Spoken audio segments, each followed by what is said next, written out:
آپ نے عبداللہ بن ابی رئیس المنافقین کا جنازہ پڑھا ہے، قرآن نے فرمایا کہ وَلَا تُصَلِّ عَلَىٰ أَحَدٍ مِّنْهُمْ مَاتَ أَبَدًا وَلَا تَقُمْ عَلَىٰ قَبْرِهِ، ان کے قبروں پر کھڑے نہ ہونا۔ اسی قبر کو کہا، محمد رسول اللہ اسی قبر پر آپ آ کر کے کھڑے ہو گئے تھے، اسی سے آپ کو منع کیا گیا۔ اس لیے میرے بھائی جان اس قبر سے انکار کر دینا اور یہ کہہ دینا کہ یہاں پر کوئی عذاب نہیں ہو رہا، میں عرض کر رہا ہوں اجماع امت کے خلاف ہے، حدیث متواتر کے خلاف ہے، صحابہ سے لے کر تا الی یومنا ھذا ہر مسلک کے اندر، ہر مذہب کے اندر اور ہر بات کے اندر اختلاف ضرور ہوتا ہے، ضرور اختلاف ہوتا ہے۔ اب آپ کہیں گے کہ جی اجماع ٹوٹ گیا، اجماع امت نہیں ہے اس لیے کہ غیر مقلدین نہیں مانتے لہذا اجماع امت نہیں، ایسا اگر آپ کہیں گے تو پھر کسی بات کے اندر بھی اجماع۔ غیر مقلدین کی حیثیت ہے کیا؟ پوری دنیا یا شافعیہ یا مالکیہ یا حنابلہ یا حنفیہ۔ اچھا آپ کو آسان سی بات بتاتا ہوں، اور باتیں تو چھوڑو، غیر مقلدین سے یہ پوچھو آج تک کہ آپ کی حدیث کی کون سی کتاب ہے؟ کچھ بھی نہیں۔ تفسیر کے معتبر آپ کی تفسیر کون سی کتاب ہے؟ کچھ بھی نہیں۔ اصول حدیث میں کون سی کتاب ہے؟ کچھ بھی نہیں۔ خدا کے بندو یہ 11ویں 12ویں صدی کے پیداوار ہے، یہ ابھی پیدا ہو گیا، ان کا کچھ بھی اعتبار نہیں ہوگا۔ اب آپ مجھے یہ بتا دیں کہ اس پورے مجمع کے اندر اگر لوگ یوں سمجھے کہ میری بات کو سمجھ رہے مان رہے اور 2 آدمی اس قسم کے آ گئے وہ کہتے ہیں کہ جی نہیں ہم تو مانتے نہیں ہے، تو اجماع تو ہو گیا، آپ نے میری بات مان لی۔ اب ان 2 کو جن کی حیثیت نمک کی حیثیت ہے آٹے میں، ان کو کون تسلیم کرے گا؟ غیر مقلدین کی یہی حیثیت ہے، آج کے پیداوار ہے۔ میں عرض کر رہا ہوں کہ یہ اجماعی عقائد ہے اور ان پر اتفاق ہو چکا ہے۔ اجماعی مسائل کو چھیڑنا، ان میں اختلاف کر لینا یہ قطعاً اجازت نہیں ہے، اور اس میں یہ ہے کہ جو آدمی اجماعی مسائل میں ٹانگ اڑانے کی کوشش کرتا ہے اس کا واحد علاج یہ ہے آغا خان اسپتال میں داخلہ لے لو، اس کے لیے دماغ کا علاج کرا دو، یا یہ ہے کہ لیاقت اسپتال میں اس کے لیے اس کو نفسیاتی ڈاکٹروں کو دکھا دو، ذہنی یہ ہے کہ جو علاج کرتے ان کو بتا دو کہ ان کا دماغ خراب ہو گیا۔ یہاں لکھا کسی نے اللہ پاک کو خدا کہنا شرک ہے، خدا کوئی نام نہیں ہے، یہ سوال دیا۔ میرے بھائی جان خدا اللہ کا ترجمہ ہے، خدا اللہ کا ترجمہ ہے، خدا کا معنی خود آئندہ۔ آپ یہ بتا دو کہ اللہ کو کسی نے لایا ہے یا خود آیا ہوا ہے؟ یہ اس صورت مولانا فرما رہے ہیں کہ لفظ اللہ کا ترجمہ کیسے ہوگا؟ یہ اس صورت میں جبکہ اس کو مشتق قرار دیا جائے۔ آپ لوگوں کے مشتق جامد کو کیا سمجھیں گے؟ لفظ اللہ کو جب مشتق قرار دیا جائے تو اس کا ترجمہ کیا جائے گا، اور جب جامد قرار دیا جائے تو ترجمہ نہیں کیا جائے گا۔ میں عرض کر رہا ہوں میں جو ترجمہ کر رہا ہوں وہ اشتقاق کی بنیاد پر کر رہا ہوں۔ اللہ کا معنی ہی ہے خود بخود آنے والا، یا اللہ کا معنی وہ عالم للذات الواجب الوجود۔ واجب الوجود کا معنی یہ ہوتا ہے لذات ہی بذات ہی لنفس ہی بنفس ہی لعین ہی بعین ہی، خود بخود آیا ہو، اس کو کسی نے نہیں لایا۔ اور اگر آپ کو سمجھ میں نہ آ جائے هو الاول هو الآخر هو الظاہر هو الباطن، یہی اللہ ہے، خدا اسی کا ترجمہ ہے۔ خدا فارسی میں خدا کا معنی خود آئندہ، خود آیا ہوا ہے، جس کو وجود اپنے ذات ہی سے حاصل ہے، جس کا وجود کسی کا مستعار نہیں ہے، کسی سے حاصل کردہ نہیں ہے، یہ لفظ اللہ کا ترجمہ ہے اور کچھ نہیں۔ آپ مجھے بتا دو رحیم کا کیا معنی ہے؟ مولانا ابراہیم کیا ہے کہاں پہ؟ مولانا ابراہیم دہلوی اپنی کتاب کشف المغالطہ صفحہ نمبر میں رقم قبر اس گڑھے کا نام نہیں جہاں جسد خاکی مدفون کر کے خاک میں ڈالتے ہیں، جہاں تک زندہ لوگوں کے ہاتھ پہنچ سکتے ہیں، اس گڑھے کو برائے نام یا بطور مجاز قبر کہتے ہیں۔ حقیقی قبر یہ نہیں ہے، حقیقی قبر عالم برزخ ہے، دماغ ہی خراب ہے۔ یہی تو مسئلہ میں نے عرض کیا، نہ برزخ کو وہ سمجھے نہ آپ لوگ سمجھے، مسئلہ یہی ہے۔ ہمارے جن اکابرین نے قبر کا انکار کیا ہے وہ قبر کا انکار نہیں کر رہے، وہ یہ کہہ رہے کہ قبر صرف اسی میں منحصر ہو، مردے یہیں پر دفن ہو۔ دیکھو جیسے قرآن میں آیا فیہا تحیون، اسی زمین میں تم زندگی گزارو گے، وفیہا تموتون، اسی میں تم مرو گے، ومنہا تخرجون، اسی سے تم نکل جاؤ گے۔ اب ایک آدمی کہے کہ جی ایک ضیاء الحق تو اس اوپر چلا گیا، وہیں پر اس کے ٹکڑے ٹکڑے ہو گئے، وہ یہاں فیہا تحیون نہیں ہوا، فیہا تموتون یہاں نہیں مرا بلکہ فضا میں مرا۔ آپ سمجھ رہے نہیں سمجھ رہے؟ یعنی یہ بھی آپ کے سمجھ میں نہیں ہے۔ تو میں عرض کر رہا ہوں کہ مسئلہ یہ ہے کہ جن ہمارے اکابرین نے یہ کہا کہ قبر یہ قبر نہیں ہے، قبر کے انکار نہیں کر رہے ہیں بلکہ کہہ رہے ہیں کہ قبر اسی میں منحصر نہیں ہے کہ صرف اسی میں دفن کیا جائے، اور آدمی سے یوں سمجھیے کہ اس کے علاوہ جو سمندروں میں غرق ہو رہے ہیں، جانور جن کو یہ ہے کہ کھا رہے ہیں یا جن کو جلا رہے ہیں، ان کا کوئی حساب کتاب نہیں ہوگا، بلکہ قبر اس سے ہٹ کر کے یوں سمجھے کہ وہ برزخ میں وہ بھی صورت اس میں داخل ہے۔ باقی یہ کہ اس قبر کے قبریت سے انکار کریں، ایسی کوئی صورت نہیں۔ یہ کہہ رہے کہ وہ کون سی حدیث ہے جس میں اللہ کے رسول نے مردوں کو کیا ہے؟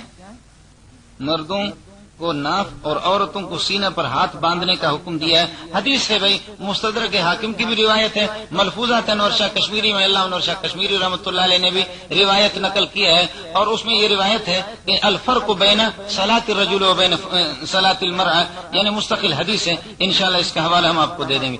دیوبندی حضرات نماز کی آخری رکعت میں الٹے پیر پر بیٹھتے ہیں، اور عورتوں کو کہے کولے پر بیٹھنے کا کہتے، جب کہتے وہی تو میں نے عرض کیا کہ فرق والی روایت ہے، مطابق نبی علیہ السلام کے آخری رکعت میں کولے پر بیٹھتے تھے، تو وضاحت کر دیں۔ میں نے عرض کیا کہ حدیث ہے اس بارے میں، مستدرک حاکم کی روایت ہے، انشاءاللہ آپ کو دکھائیں گے۔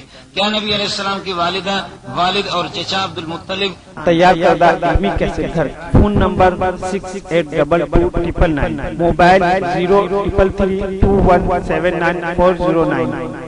جنتی ہے، یہ کوئی عقیدہ کا مسئلہ نہیں ہے۔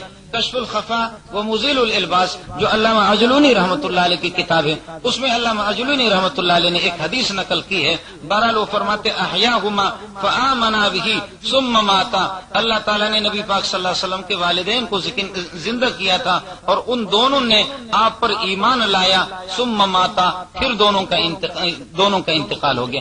یہ کوئی عقیدے کا مسئلہ نہیں ہے، صحیحین میں ایسی کوئی روایت نہیں ہے، صحاح ستہ کے اندر اس قسم کی کوئی روایت نہیں ہے۔ البتہ یہ کہ علامہ عجلونی رحمۃ اللہ علیہ نے یہ روایت نقل کی، ہمارے عقیدے سے اس کا کوئی تعلق نہیں ہے۔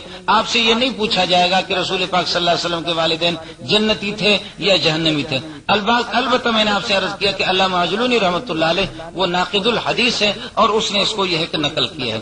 عقائد علماء دیوبند کے عقیدہ نمبر 3 پر لکھا ہے، زمین کا وہ حصہ جو نبی علیہ السلام کے جسم اطہر کو چھوئے ہوئے سب سے افضل ہے، یہاں تک کہ کعبہ شریف اور عرش و کرسی سے بھی افضل ہے۔ کیا آپ اس سے متفق ہیں؟ جی ہاں، میں اس سے بالکل متفق ہوں۔ آپ حضرات بات سمجھنے کی کوشش کریں۔ یہ اس بات کو تو آپ مانتے ہیں کہ رسول پاک اللہ کے علاوہ ما سوى اللہ کے علاوہ مخلوق خدا میں اللہ کی جتنی بھی مخلوق ہے، مخلوق میں سب سے زیادہ افضل ہے۔ اور مخلوق کس کو کہتے ہیں؟ کچھ تو بولو کہ جب اللہ تھے اور وہ نہ ہو تو اس کے بعد والے سارے کے سارے مخلوق ہوں گے۔ عرش تو کئی ہزار سال بعد میں بنا ہے، عرش مخلوق ہے، کرسی بھی مخلوق ہے، اور یہ مسلمہ بات ہے کہ مخلوق میں سب مانتے ہیں کہ رسول پاک صلی اللہ علیہ وسلم سب سے افضل ہے، تو عرش و کرسی تو ظاہر ہے وہ مخلوق ہیں، ان سے بھی نبی پاک صلی اللہ علیہ وسلم افضل ہے۔ عقیدہ نمبر 2 پر لکھا ہے کہ نبی علیہ السلام اپنی قبر میں زندہ بالکل اسی طرح جس طرح ہم دنیا میں زندہ ہے۔ کیا آپ اس سے متفق ہیں؟ بالکل اس سے متفق ہیں، لیکن اس بات کو ذرا سمجھو، یہاں آپ صلی اللہ علیہ وسلم مکلف ہیں، قبر میں آپ مکلف نہیں ہے۔ اور پھر اس مسئلہ کو بھی سمجھو کہ وَلَا تَقُولُوا لِمَن يُقْتَلُ فِي سَبِيلِ اللَّهِ أَمْوَاتٌ، جو اللہ کے راستے میں شہید ہو گئے ان کو مردہ نہ کہو، بل احیاء، بلکہ وہ زندہ ہے، وَلَٰكِن لَا تَشْعُرُونَ۔ شہداء کے لیے عبارت النص، اب آپ کیا سمجھیں گے؟ عبارت النص سے ان کی حیات ثابت ہے، نبی پاک صلی اللہ علیہ وسلم کی حیات مبارکہ وہ دلالت النص سے ثابت ہے۔ دلالت النص اور عبارت النص کو آپ اس طرح سمجھیں گے۔ آسان مثال میں آپ سے عرض کروں، یہ دیکھ لو، حدیث میں آیا کہ ہڈی سے استنجا نہ کرو، بولو، حدیث میں آیا کہ ہڈی سے استنجا نہ کرو، کیوں جی؟ وہ جنات کی غذا ہے، آپ کے بھائی فَإِنَّهَا زَادُ إِخْوَانِكُم مِّنَ الْجِنِّ، جنات اس کو کھاتے ہیں، ٹھیک ہے؟ اچھا، حدیث میں یہ کہیں آیا ہے کہ پراٹھے سے استنجا نہ کرو؟ آپ لوگ سو رہے ہیں نا، آپ کو اللہ نے ذوق ہی نہیں دیا تو میں کیا کروں، مردوں کو کیا سنا سکتا ہوں؟ میں عرض کر رہا ہوں، حدیث میں تو یہ آیا کہ ہڈی کو استنجا میں استعمال نہ کر دو، اگر تیز ہڈی ہوگی ہو سکتا ہے کہ زخمی کر دے، پھر رومال سے صاف کرے آدمی، یہ بھی صورت ہو سکتی ہے۔ اور یہ بھی ہے فرمایا کہ وہ ہڈی تیز ہو یا نہ ہو لیکن آپ کے بھائیوں کی جنات کے خوراک ہے، فَإِنَّهَا زَادُ إِخْوَانِكُم مِّنَ الْجِنِّ، جنات کے خوراک ہے، اس کو استعمال نہ کرو۔ میں عرض کر رہا ہوں کہ حدیث میں تو یہ نہیں آیا کہ روٹی سے استنجا نہ کرو یا پراٹھے سے استنجا نہ کرو، یہ حدیث میں ہے؟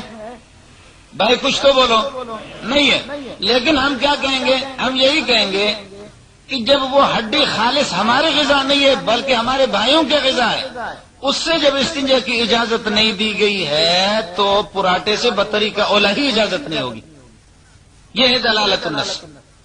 جب وہ ادنا ہے مکمل وہ غذا نہیں ہے، جنات کی غذا ہے، ہماری غذا نہیں ہے، ہڈی ختم ہو گیا.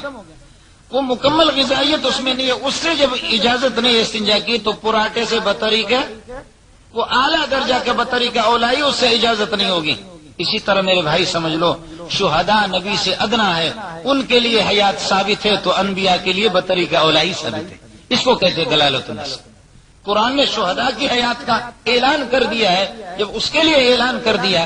اچھا دوسرا مسئلہ ذرا سمجھ لینا، اللہ کرے کہ آپ لوگ سمجھنے کی کوشش کرو، یہ مسئلہ سمجھنے کی ہے. ہمارے بہت سے علماء ان کا بھی انشاءاللہ ذہن صاف ہو جائے گا. نبی پاک صلی اللہ علیہ وسلم فرماتے مررت بقبر موسیٰ وہو یصلی وہو قائم یصلی. موسیٰ علیہ السلام کی قبر سے میرا گزر ہو گیا، نبی موسیٰ علیہ السلام قبر میں نماز پڑھ رہا تھا. اب علماء کہتے ہیں کہ جی بہت سے کہ جو یہ نبی پاک صلی اللہ علیہ وسلم کا معجزہ ہے کہ معجزتاً آپ صلی اللہ علیہ وسلم نے دیکھا کہ موسیٰ علیہ السلام نماز پڑھ رہے. باقی موسیٰ علیہ السلام کے لیے ایسا مسئلہ. باتیں ذرا سمجھ لینا، دو چیزیں، نبی کا اس مٹی کے نیچے دیکھ لینا، اتنے من مٹی کے نیچے دیکھ